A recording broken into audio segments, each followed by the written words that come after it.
Well, hello everybody. Please be upstanding for the arrival of the Governor of Queensland, Her Excellency, the Honourable Dr. Jeanette Young, AC PSM, and Professor Graham Nimmo, RFD. Thank you.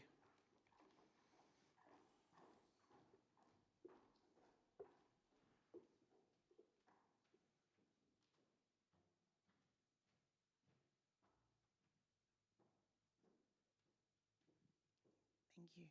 Please be seated.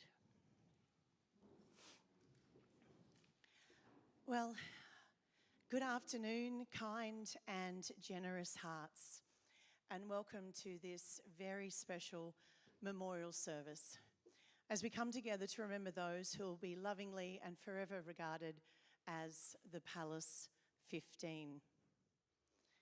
We remember today, we remember and we acknowledge survivors. We wrap our arms around them once again, literally here, and also in spirit, and some, can I say welcome, who are joining us from around the world online via a feed this afternoon. We wrap our arms around them and we think about an extraordinary community which was thrust into the international spotlight after one of the most inhumane acts in our modern history. But out of the atrocity shone extraordinary displays of kindness and humanity. My name is Kim Scubris, and it's truly an honour to be your MC this afternoon on behalf of Bundaberg Regional Council and the Childers community. I woke at around 4 a.m. and shared with my children. I live these days in Brisbane. The kids are aged 14, 16 now, and 53. And I shared with my boys that it was around the 4 a.m. on the 23rd of June, 25 years ago, that my pager went off on the bedside table. And as a young police reporter with the 7 Network, bleary-eyed, I looked at the message and it said, "Ring the newsroom immediately. There's been a fire." I rang the Chief of Staff and he said, "Scoobs, we need to get you to the chopper pad and we're leaving at first light. You're off to Childers." My old stomping ground as a cadet, way back when it was Sunshine TV, some of you might remember. We arrived. The death toll rose. We started sharing this story with the world, and the death toll rose. I still can smell the fire. I still feel the broken glass shattering under my boots. I remember still a foreign passport in the ashes and the numbers 15 spray painted in black on a blistered wall in the Palace Hostel. Some stories stay in our hearts forever, but what was etched in mine forever was the kindness and the hearts and the love of this community. And for that, I'll be forever grateful, having to report on one of the most difficult stories in my career. But we forged friendships, and I want to thank many of you on a personal note for the hugs today. I've been back many times, including with my family now, to make sure that the next generations hear this important story. And on that personal note, and to Bill Trevor, who was the Mayor of Isis Shire at the time, no one gives better bear hugs than Bill, I just have to say. I would again, and I'm going to swap over now, Brent. I would again like to welcome Her Excellency and Professor Graham Nimmo. I would also like to welcome the Ambassador of Ireland, His Excellency Timothy Moore, and his wife Patricia McCarthy. The Ambassador of the Kingdom of the Netherlands, Her Excellency Aardistoris Bracken, the Consul General of Japan, Ishikawa Katsutoshi, and also the British Deputy High Commissioner to Australia, Nick Crouch. Welcome to you all. To federal and state members, to mayors and councillors of the Bundaberg Regional Council, to family, friends, survivors, loved ones, and every community member who did so much at a time and welcomed strangers into their hearts and homes. Welcome. And to those who are paying their deepest respects here and abroad who cannot be here today. So now it's my pleasure to welcome to the stage and to the lectern, Mayor of Bundaberg Regional Council, Helen Blackburn. Thank you.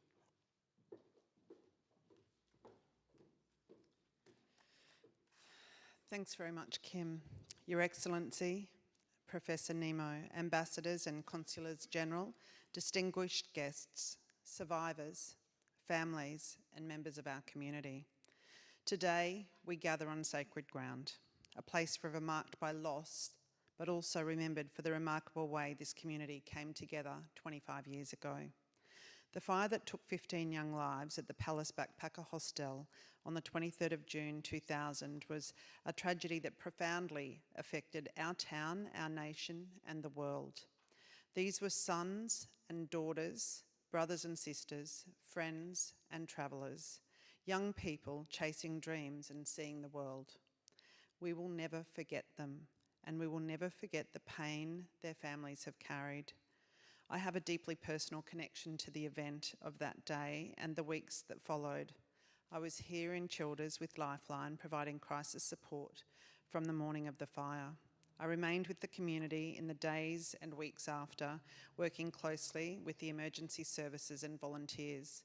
Together we worked around the clock, coordinating vital support services, connecting grieving families and survivors with counsellors and translators, and helping them navigate a world suddenly changed. I remember moments of deep sorrow, but also moments of profound humanity. A town filled not just with grief, but with solidarity. What I witnessed during those days was nothing short of extraordinary. A community united by empathy, resilience and action. It was a time that tested every one of us, but also revealed the very best of what a community can be. That experience shaped how I serve today. It deepened my belief in the power of compassion, and I carry those memories with me always. Today, as we remember the young lives we lost that day, we also remember what happened next. Amid the grief, a community opened its arms and its heart. In the face of heartbreak, the people of Childers came together. Volunteers cooked meals, homes were open to strangers, candles were lit, tears were shared, walls of language and nationality fell away. And in their place came unity and a lasting reminder of who we are, a community that doesn't turn away from tragedy, but meets it with humanity. Over the past 25 years, the legacy of that compassion has never faded. The Palace Memorial, just steps from here, stands not only as a symbol of remembrance, but as a testament to the enduring strength and empathy of this town. To the families who have travelled from far and wide to be here, we welcome you with open hearts. Your children, sisters, brothers, family members are part of our story, and they will always be remembered here. To the survivors, your courage is a light that continues to inspire us. To the first responders, our firefighters, police officers, paramedics and emergency personnel whose courage in the face of the chaos will never be forgotten. Those who gave everything they had, not only in their training and skills, but in their heart. In the aftermath, they stood quietly by the community, offering hands to hold, words to steady, and a presence that brought calm. What they faced that day was unimaginable, and what they gave was immeasurable. To the volunteers and locals who stepped forward when it mattered most, you showed the world what it means to be part of a community, to lead with compassion and to respond with love. You stood beside strangers as if they were your family.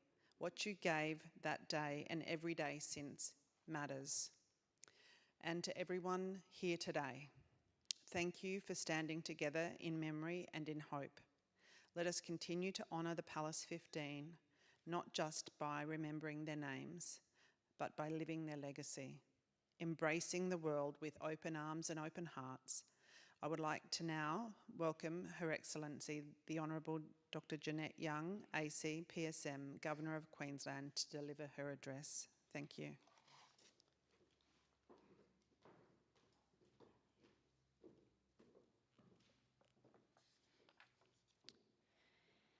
Ambassador of Ireland, His Excellency Mr Timothy Moore, Mrs Patricia McCarthy. Ambassador of the Kingdom of the Netherlands, Her Excellency Mrs Ardie Stroos-Braken. British Deputy High Commissioner Mr Nick Crouch, and the Vice Consul in Brisbane, Ms Megan Hunt. Consul General of Japan in Brisbane, Mr Ishikawa Katsutoshi. Member for Bundaberg, Mr Tom Smith MP. Member for Pine Rivers, Ms Nikki Boyd MP.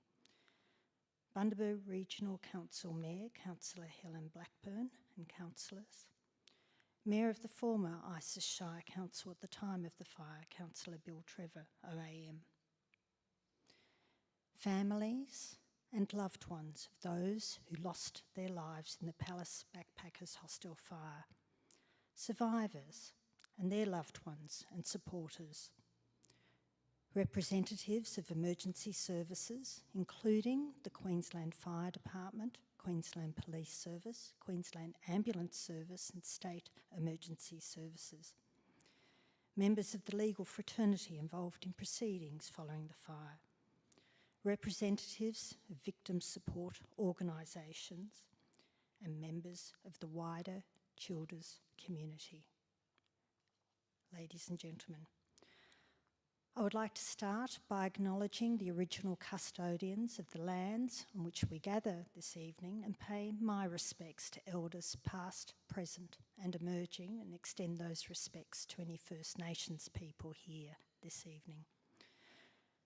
As we've heard, 25 years ago today, Australians woke to the horrifying news that a fire had engulfed the Palace Backpackers Hostel in Childers, resulting in the loss of 15 lives. The news spread quickly around the world, as this incident did not impact just our state and nation, but had a reach that extended far beyond our shores.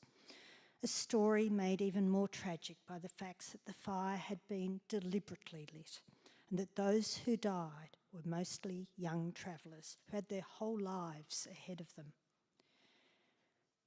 This afternoon we meet with a deep sense of togetherness to remember the individuals who died on that dreadful day and to reflect on the profound impact this ordeal has had on so many. While the years have not diminished the pain, outrage and enormous sadness, this awful event forged a special, unbreakable bond that intrinsically connects those involved and reminds us all that humanity at its finest has the power to do good. Alongside those who died that day, we pay tribute to the families of the victims who were forced to deal with the devastating consequences, the fellow backpackers who courageously helped each other to safety in terrifying conditions, the members of the Queensland Fire Department and Rural Fire Service, the Queensland Police Service, the Queensland Ambulance Service and the State Emergency Service who had to face the confronting scene and perform their duties with tremendous skill and bravery.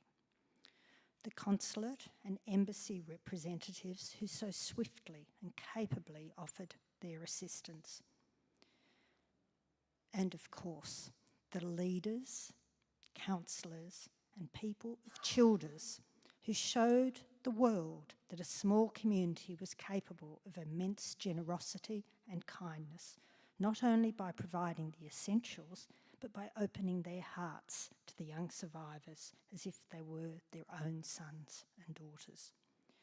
This shared tragedy brought together strangers who now call each other friends.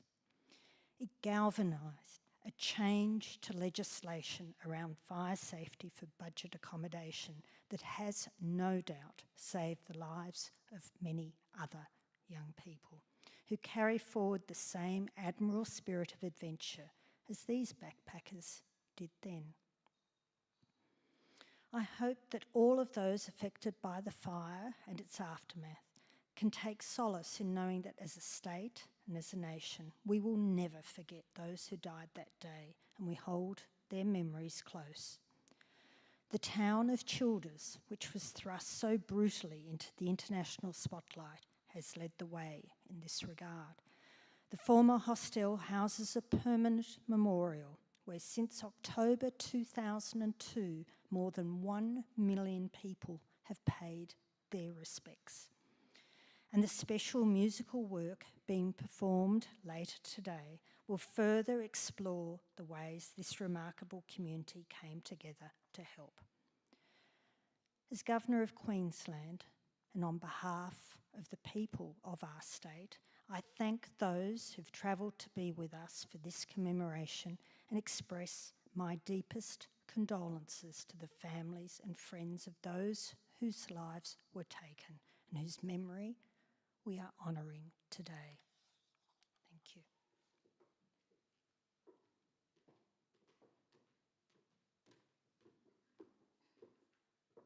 Thank you to Her Excellency and thank you to Mayor Blackburn. I would now like to invite Father Jack Ho to share a reflection for all of us to unite with.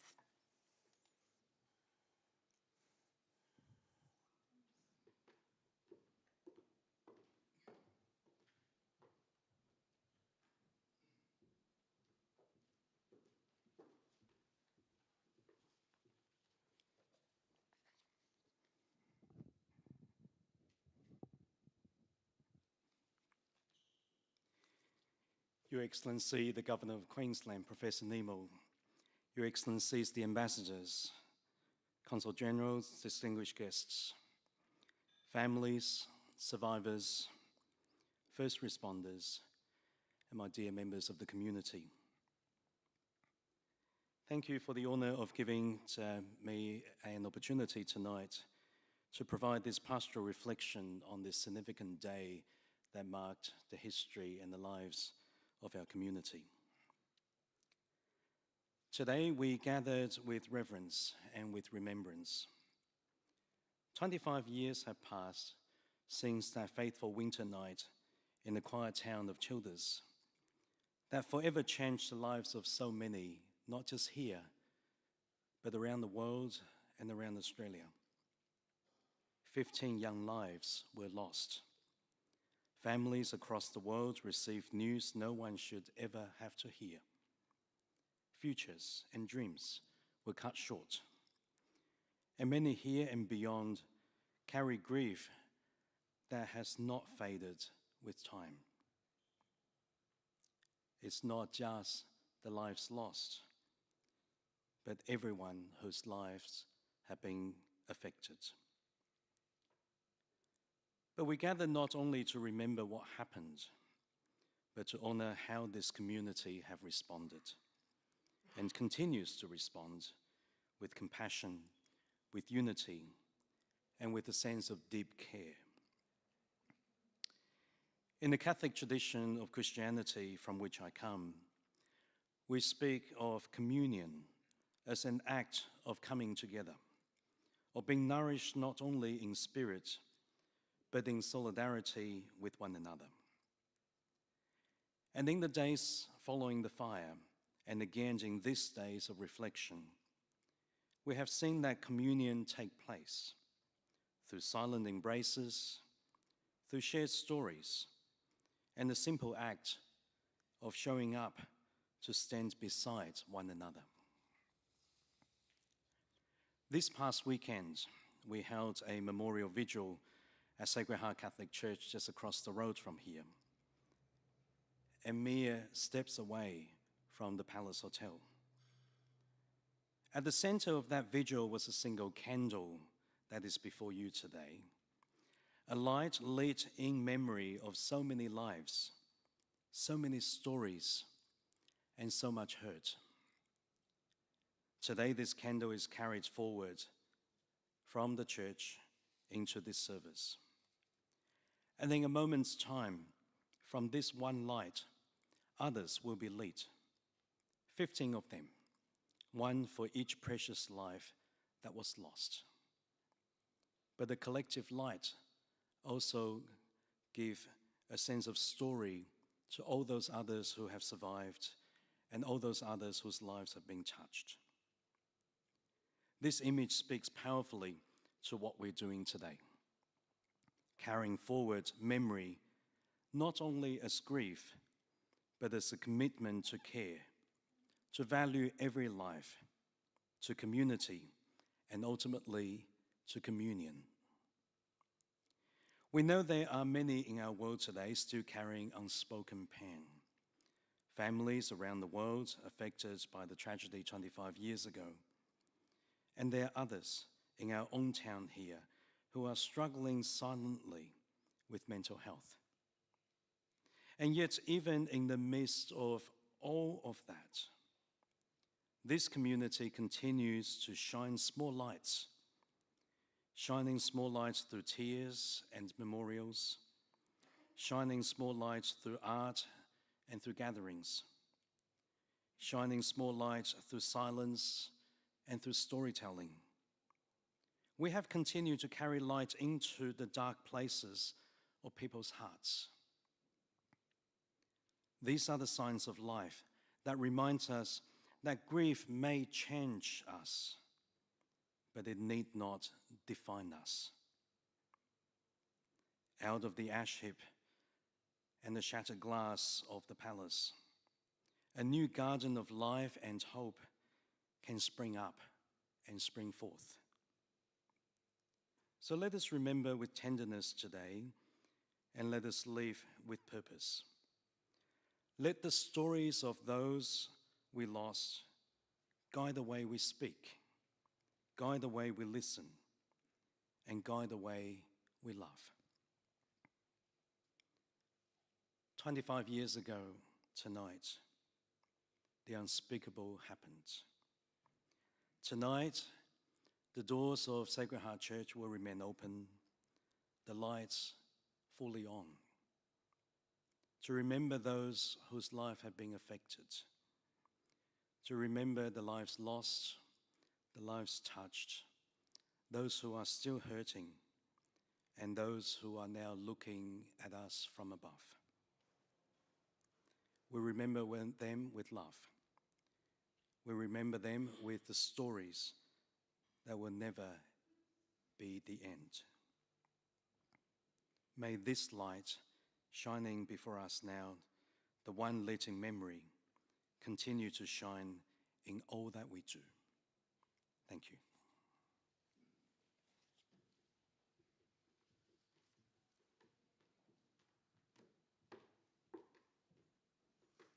Thank you, Father Jack Ho. And as you were reflecting then, I'm so appreciative that you remind us all of the power of kindness, of the power of community, of the power of light, and of the power of stories.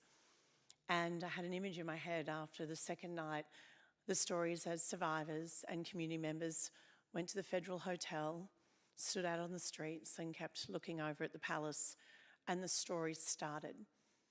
Many of us in the media kept a respectful distance. I'm sure there's stories where some didn't, and I understand that. But for those of us who did show respect, the stories came, and it was a privilege and honour to share them with respect to the world. But it were many stories that were shared over a cold beer at an terrible hour at 11 o'clock at night, or buying one of the amazing first responders a meal. It was those stories that we didn't report on that are the ones that will remain with me forever. And the two survivors who I now invite to come and join me have shown nothing but courage and bravery and selflessness through this entire journey. And it's my absolute privilege now to invite Richard Tempest and Rob Jansen to come and share some of their story.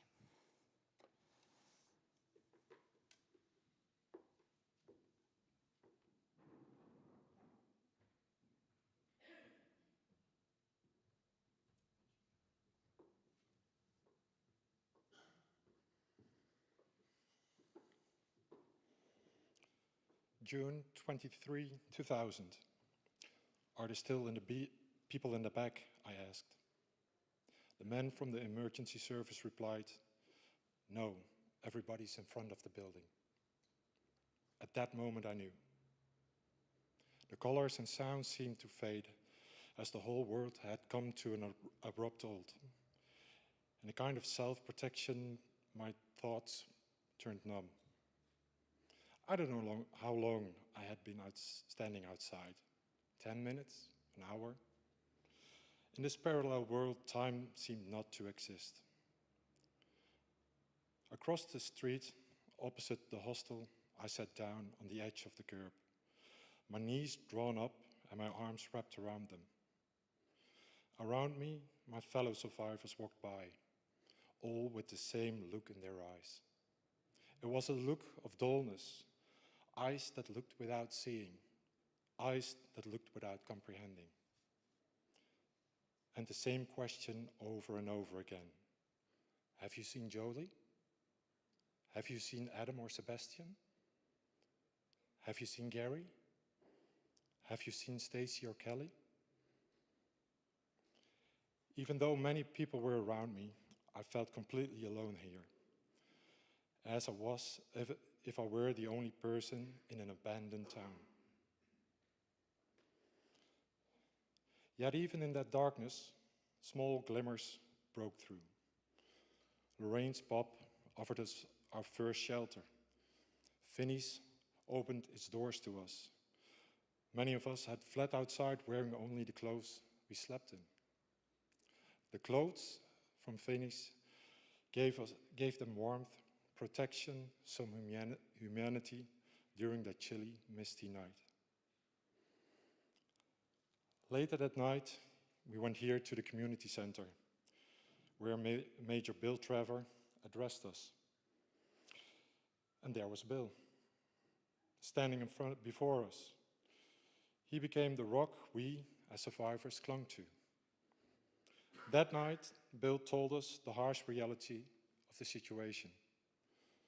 That night, 15 young people lost their lives. When 15 young people are ripped from a life in such cruel and senseless way, it feels as if the future itself stops.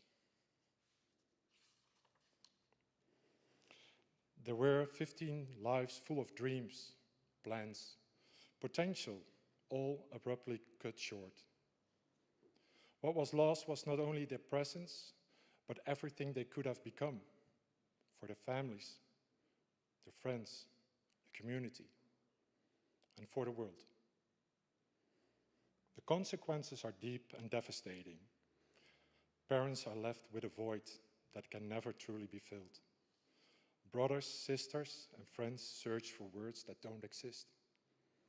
Communities across the world, and especially here in Childers, bore the weight of a collective loss.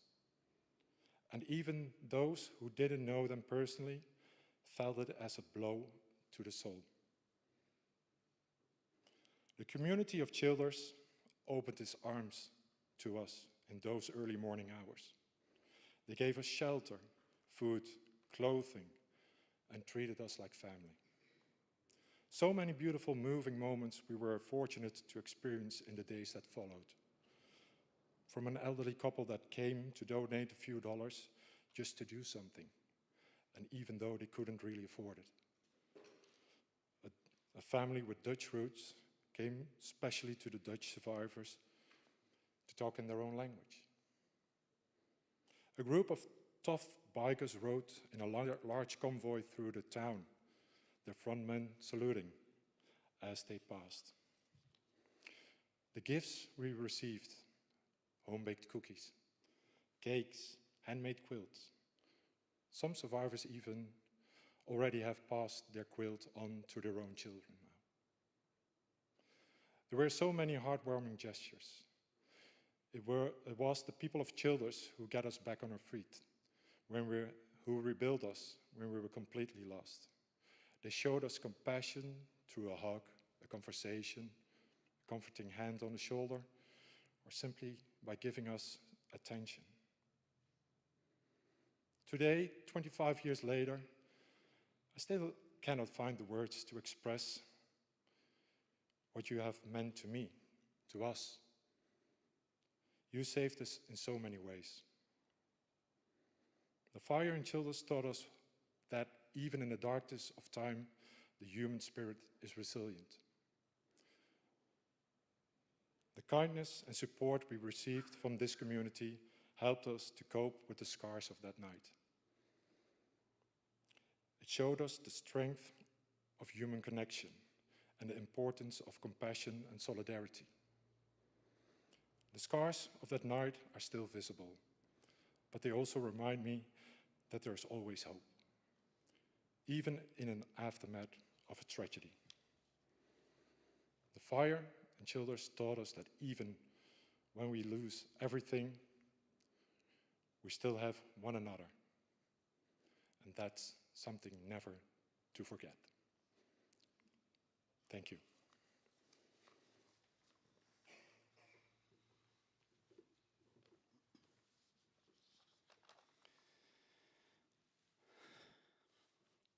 Good afternoon all. My name is Richard. I'm one of the 69 survivors of the Childers Backpacker Hostel tragedy. I'd like to say a sincere thank you for you all being here today as we come together as a commemoration to reflect on 25 years since the backpacker tragedy. I'm honoured today to be representing the group of survivors across the globe, obviously on the feed, along with Rob, Tracy, Phil, John and Scott. And also, I believe Claire, his sister here, is present also. More importantly, we're all here today to remember those that we lost on that fateful night in June 2000. So we commemorate Kelly, Stacey, Jolie, Sebastian, Mike, Sarah, Natalie, Gary, Claire, Adam, Julie, Melissa, Hoyokong Lee, Atsusuki, and Malay. These were all young people having the time of their lives, travelling around, making many friends, having adventures, and most exploring the world, making their own life path. Whilst I'm lucky enough and I get to share my journey with my two boys and my family, they weren't ever afforded that due to the actions of one person. And this horrific event that took place 25 years ago. They became known as and referred to as the Palace 15, which we'll never forget. As I stand here today addressing you all, I would like to make mention to some other special people that have sadly passed, both other survivors since the fire, Darren and Lita, and some Childers locals of which I know of who touched my life in many ways, and I'll never forget their kindness, which will still stay with me forever. Shirley Macy, Nancy Calder.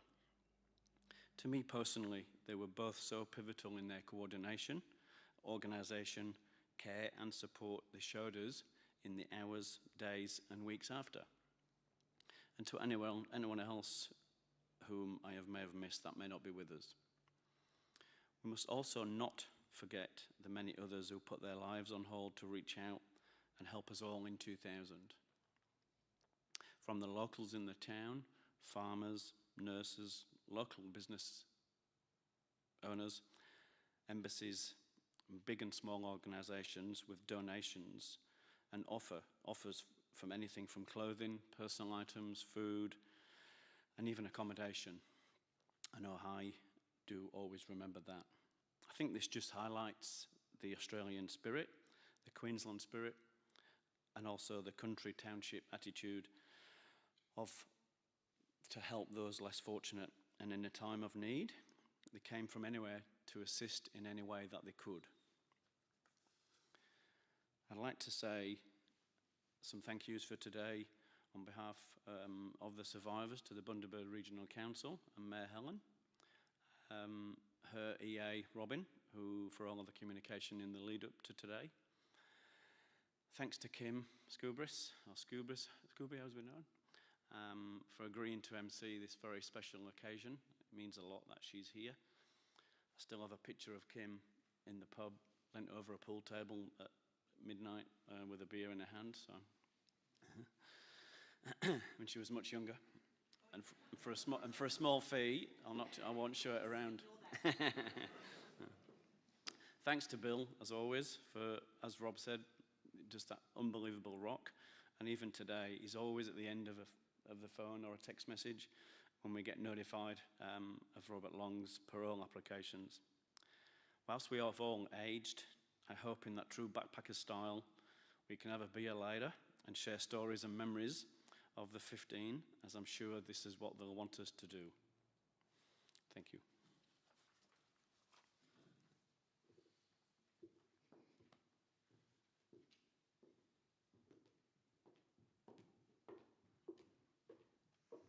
Well, as we've all heard this afternoon, amongst the extraordinary efforts were from our first responders, the emergency services, as Her Excellency outlined. Joining us now is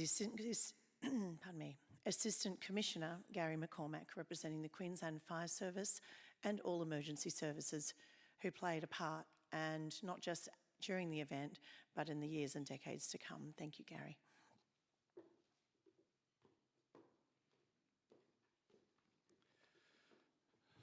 Thank you, Kim.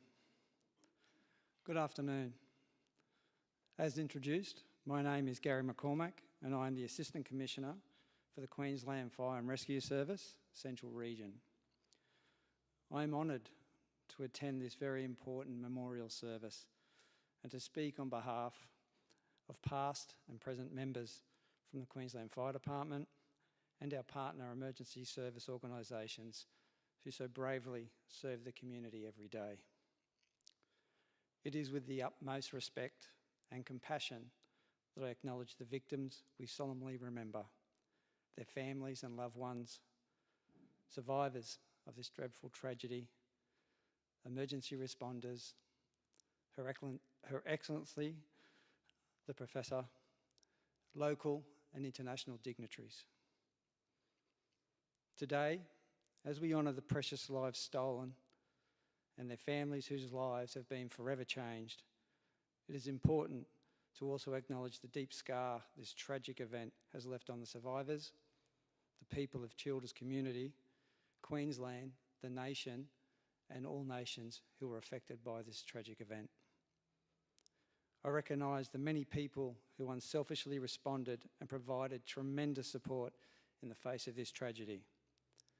The extreme bravery of the residents and guests staying in the hostel, all emergency service responders, including Fire and Rescue, Rural Fire Service, Queensland Police Service, Queensland Ambulance Service, and the State Emergency Service, who showed unwavering strength and fortitude in the face of what must have been unthinkable horror at the time. The incredible efforts from skilled communication staff, often forgotten in these events, across all the responding emergency services, who would have been taking emergency calls from members of the community and then also responding resources to the event. The amount of pressure and the work that they do cannot be understated and should never be undervalued. The members of the public, council, varied state government departments, not-for-profit organisations, local businesses, all dedicated, compassionate people whose actions that night and in the days, weeks, months, and in some cases, years following, remind us that even in our darkest hours, light can endure. Notably, for the Queensland Fire and Rescue, this historic tragedy was a catalyst for very significant change. Following the catastrophic events of this day 25 years ago, a Queensland Government task force was established to focus on improving building fire safety standards, particularly within budget accommodation buildings. In 2001, the Building and Other Legislation Amendment Bill was introduced, which strengthened the requirements for owners and occupiers of budget accommodation buildings to meet greatly increased fire safety standards. The new laws included provisions for the installation of early warning systems, emergency lighting, improved emergency exits with clear signage, appropriate first tack firefighting equipment, and a fire safety management plan. Establishments that failed to reach compliance were shut down, and compliance work continues to this day, ensuring those higher fire safety standards for all budget accommodation buildings are maintained. A determination to ensure that such a tragedy should not happen again. These compelling legislative changes were born from profound loss and remind us that remembrance must lead to responsibility, that honouring the past also means learning from it, and in this case, taking proactive measures to improve fire safety standards for generations to come. So we gather here today, 25 years on, and we do not simply mark the passage of time. We remember with sorrow lives that ended too soon, stories that were never finished, and futures that were forever changed. We commit with sincere resolve to never forget, and may those who acted with courage know that their actions are etched into the hearts of the survivors, the families of lives so sadly taken, the Chills community, and all who remember.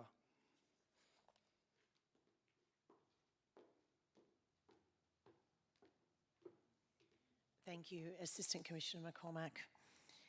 It is now a privilege to invite Councillor Bill Trevor to recognise each of the 15 victims and to read out their names. If, Bill, you'd like to join me up here.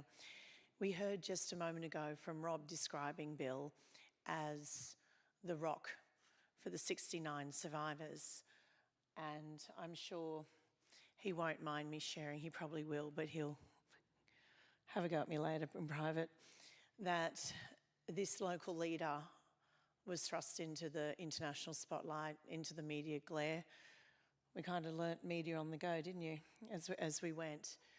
But he became a figure of strength for everybody coping with this tragedy at the time. And he certainly, it's hard pressed to find anyone who feels this more deeply as a local than this gentleman. And as we heard from Her Excellency, he certainly does galvanise the emotion and outpouring of support and love from this community. Bill, I'll hand over to you to read out the names as the candles are lit. I would also like to, we understand now we are actually going to ask if some of the victims' families, David O'Keefe, Kim Van Utsezen and Lisa Webb would like to join as well and take part. Please feel free to come forward as well. Thank you. Bill.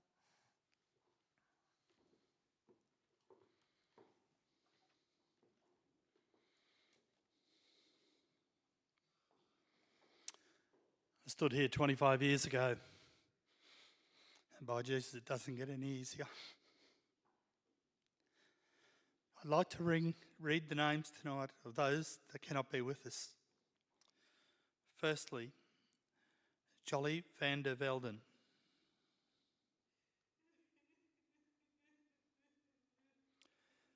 Sebastian Westerveld. Wee Kong Lee. Michael Ernest Lewis. Adam John Rowland. Julie O'Keefe. Gary John Sutton. Natalie Morris. Sarah Ann Williams. Melissa Jane Smith. Claire Louise Webb. Kelly June Slark. Stacey Louise Slark. Atusi T O Ta. Mulay Larsen La Li Wee Ku Mal. The Palace 15. May their names live on in eternity.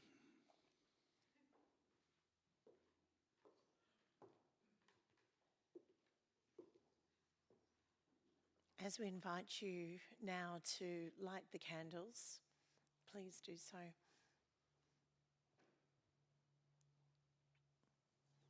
I'd like to invite the wonderful Hannah Earl to the stage. You may see in your programs Sue Ellen Cusack was going to perform Be Still My Soul. Unfortunately, Sue Ellen has fallen ill and Hannah has stepped in at the last moment. Thank you, Hannah.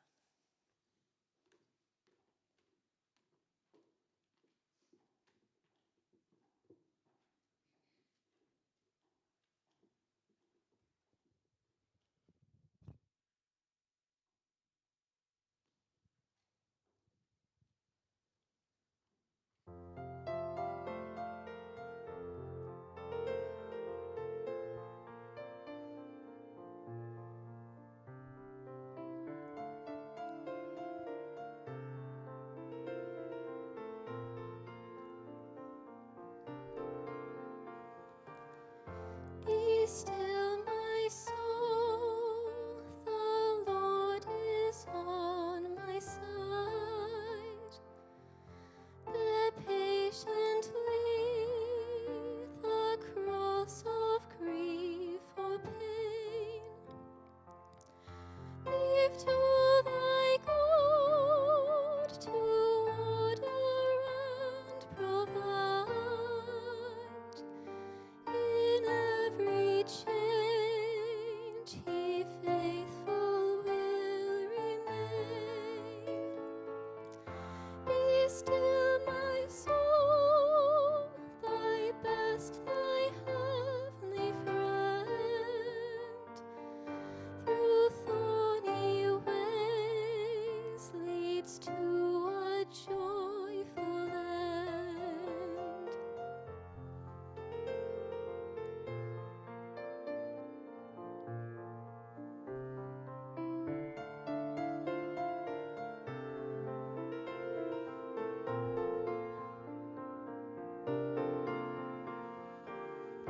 Be still, my soul, when dearest friends depart,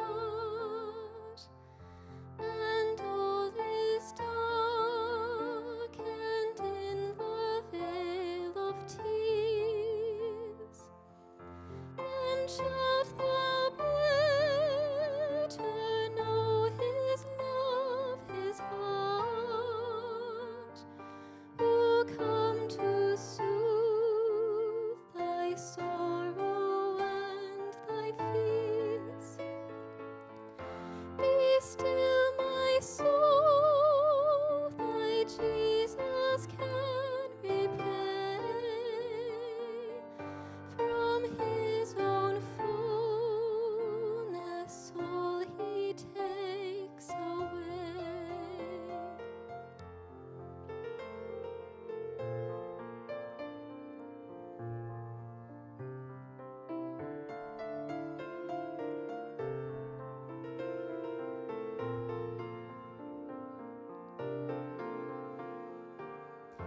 Be still, my soul, begin the song of praise. On earth believing to the Lord on high. Acknowledge Him in all thy words and ways, so shall He view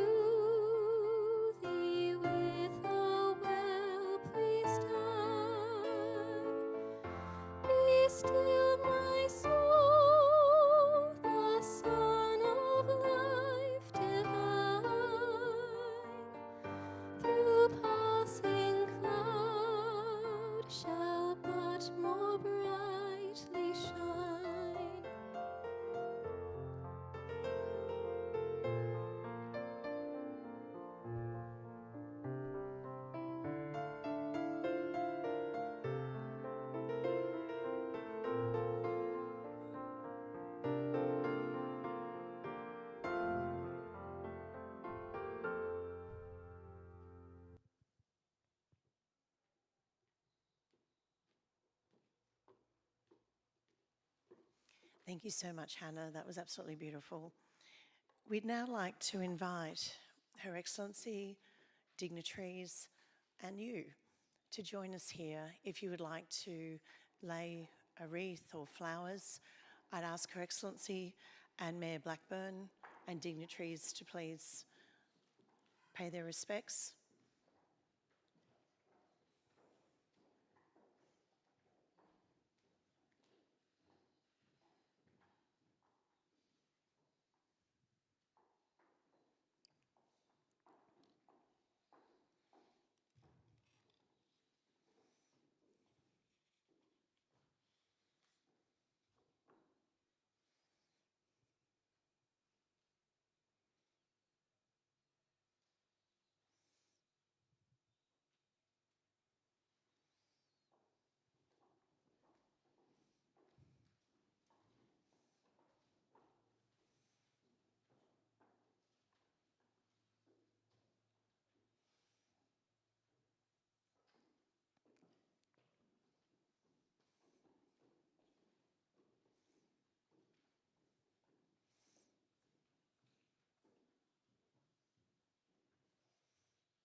Thank you.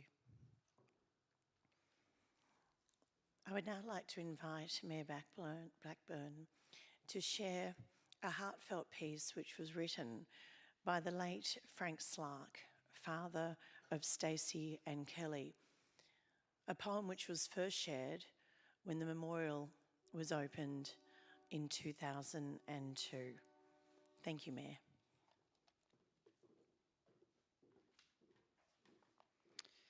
If love alone could keep you safe, if love alone could keep you safe, we would never fear a day. If love alone could bring you home, you would be on your way. But you are gone, gone from us all, and there is nothing we can say that will change the fact or bring you back, or our fears allay. Now the mind and heart in conflict over the reason and the why. One somehow keeps on beating while the other wants to die. Unbelievable, inconceivable that you are no longer in the fold. We feel your love within us, but there is nothing we can hold. The utter joy that filled our hearts, the pride that made us smile, the arm around the shoulders, the look that could beguile. Now who will say your names? Who will say your names? We will say your names again and again and again. Stacey, Kelly, Claire, Melissa, Julie, Adam, Gary, Michael, Sarah, Natalie, Jolie, Sebastian, Hui, Artushi, Lalawi. So special are the words that come easy to the mind when we think of all the precious times in a life we can't rewind. Your lives abruptly ended before you reached the crest. What might have been, the deeds unseen, have all been laid to rest. On the clock of life we travel, you have sadly stopped at dawn, while towards the distant sunset we are onwards borne. But beyond and in the darkness that mere mortals dread, our hearts will reawaken, for there is soft new light ahead. You are gone, our precious loved ones, and we are left to grieve, till with no more pain we meet again, when it is our time to leave. Till then, stay close by.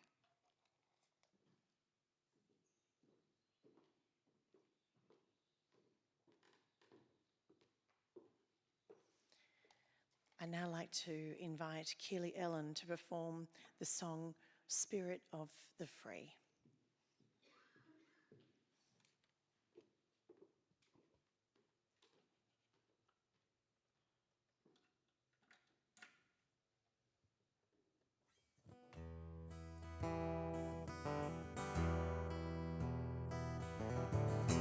Leaving home, her wings are dusted off pride. She'll stand alone. Father waves goodbye, and Daddy's princess all grown up. He tries not to cry. This is something she's been wanting to do. She's been dreaming it for years. Worked her finger to the bone. It's been a drudge, it's been a drone. Freedom calls us, freedom lives.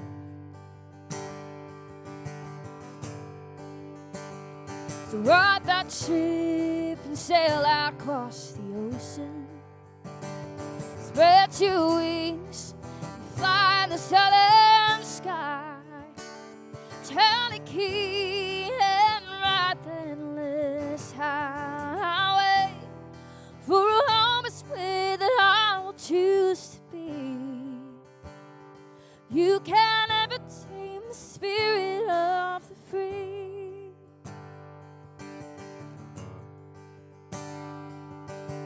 Postcards in the mail, it's from some friends you knew from school. They're on their way. So glad to leave Old England behind those gloomy castles, left standing in the rain. This is something they've been wanting to do. They've been planning it for years. With books upon the back, they'll pick through the Maybe Park. Can wait to leave the sunset with a beer. So ride that ship and sail out across the ocean. Spread your wings and fly the southern sky. Turn the key and ride that endless highway. 'Cause your home is where the heart will choose to be. You can't ever tame the spirit of the free.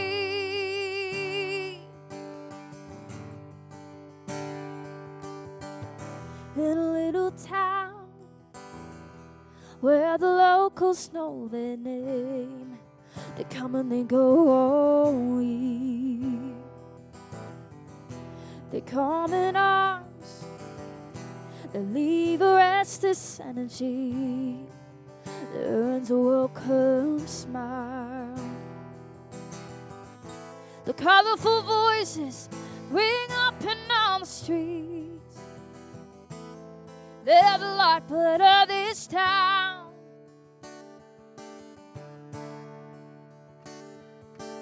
The fires fill the air round the princess sitting there. As burns of a palace burn all night. So ride that ship and sail out on the ocean. Spread your wings and fly the fire skies. Turn the key and ride that endless highway. So ride that ship and sail out across the ocean. Spread your wings and fly the high sky. Turn the key and ride the endless highway. For a home is where the heart will choose to be. You can't ever tame the spirit of the free. You can't ever tame the spirit of the free.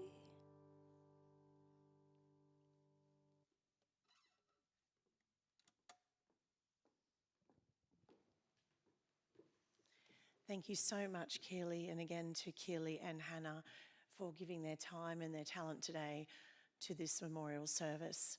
Thank you to all of you for attending today. For those of you who are attending online from around the world, you have been with us in our hearts this afternoon and will be this evening. We'd now like to invite you to join us for refreshments next door, thanks to the Queensland Country Women's Association. And if you are planning to visit the memorial this afternoon, it'll be closed temporarily for the next 20 minutes or so while the flowers and tributes are moved over to the memorial. If you feel strongly about moving your flowers yourself, I'm sure we can arrange that with the council staff. But for everyone else, we'd really like to invite you next door to hear some of your stories, to share stories and to reflect. Thank you so much, everyone. As I said, it's been an absolute honour to host you this afternoon. And in the words of Rob, he may not find the words, but this community saved him and 69 altogether in so many ways. Thank you, everyone, for attending.